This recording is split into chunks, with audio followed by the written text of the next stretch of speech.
தியானம் பண்ண வர்றவங்களுக்கு தலைவலி வர்றது, உடல் உபாமை ஏற்படுகிறது சகஜம். ஆனா அதை தாண்டி நோயாகவே சில பேருக்கு இருக்கும், பெரிய ப்ராப்ளமாகவே இருக்கும். அவங்கெல்லாம் ஒருவேளை மருத்துவர் செக்கப்ல இருக்கலாம், மருத்துவர்களோட கண்காணிப்புல இருக்கலாம், அவங்க ஆல்ரெடி சில மருந்துகளை உட்கொண்டு இருக்கலாம். அவங்கெல்லாம் இந்த தியானத்தை பழக வரும்போது என்ன கையாளணும்னா, அதிதீவிரமாக மீண்டும் அந்த தியானத்தை பண்ணி உட்கார்ந்து இன்னும் உஷ்ணத்தை ஏற்படுத்தி உடலை அந்த இடத்துல இருக்குல்ல அந்த நரம்ப அதை இன்னும் பலவீனப்படுத்த கூடாது.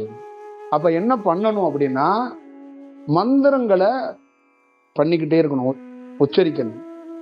தியானத்தை ரொம்ப புஷ் பண்ணாம மந்திரத்தை மட்டும் நீங்க இயல்பா பண்ணும்போது என்ன ஆகும் அப்படின்னா, அந்த இடத்துக்கு ப்ராப்ளம் அது ஏற்படுத்தாது, ஆனா அதுக்கு சொல்யூஷனை தானா ஏற்படுத்தும். அந்த மந்திரத்தன்மை ஒரு மனிதன், தனி மனிதன் காலை மடிச்சு உட்கார்ந்து தவம் பண்ணாமே அந்த மந்திரம் தவத்துக்கான வலிமையை ஏற்படுத்தி கொடுக்கும், அதுக்கான செயல் வடிவத்தை கொடுக்கும். ஒரு மலரை நம் கையால பறிச்சோம்னா மலர் சேக்காயிரும், அந்த அந்த செடி ஆடிரும். ஒரு மலரை இன்னொரு மலரே பறிச்சா என்ன ஆகும், எவ்வளவு சாப்பிட்டா ஹேண்டில் ஆகும். அதே மாதிரிதான் உடல் நரம்புகள்ல உடல் சம்பந்தமா ஏதாவது ப்ராப்ளம் இருக்கிறவங்க அத மந்திர வடிவத்துக்குள்ள ஒண்ணு பண்ணுனாங்கன்னா அந்த இடத்துக்கு பாதிப்பு வராது.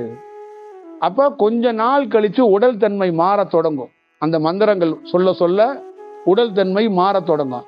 அப்ப மாற தொடங்கும் போது அவங்களுக்குள்ள என்ன ஆகும்னா, அந்த இடத்துல மாற்றம் ஏற்படும் போது தானாக உட்கார்ந்து தவம் பண்றதுக்கான ஒரு வாய்ப்பை உருவாக்கிக்கலாம். இது ரொம்ப முக்கியம். நீங்க உங்க ட்ரீட்மெண்ட்டுக்கு எப்படி காத்திருந்து காலையில மத்தியானம் இரவுகளுக்கு ஒரு மாத்திரையை எடுத்துக்கிறீங்களோ, வாரத்துக்கு ஒரு முறை மருத்துவரை சின்சியரா பாக்குறீங்களோ, அந்த மாதிரி இந்த பிரபஞ்சத்தை ஒருத்தன் சரணாகதியில உண்மையிலேயே சின்சியரோட 8 மணிக்கு மாத்திரை முழுங்கணும்னா அதே 8 மணிக்கு சின்சியரோட ஒருத்தர் சரணாகதி அடைஞ்சு அந்த மந்திரத்தை முறையா செஞ்சானா அவன் வாழ்க்கைக்குள்ள மாற்றத்தை அவனால உருவாக்க முடியும். இது சித்தி ஆகுங்கிறது 100% உண்மை.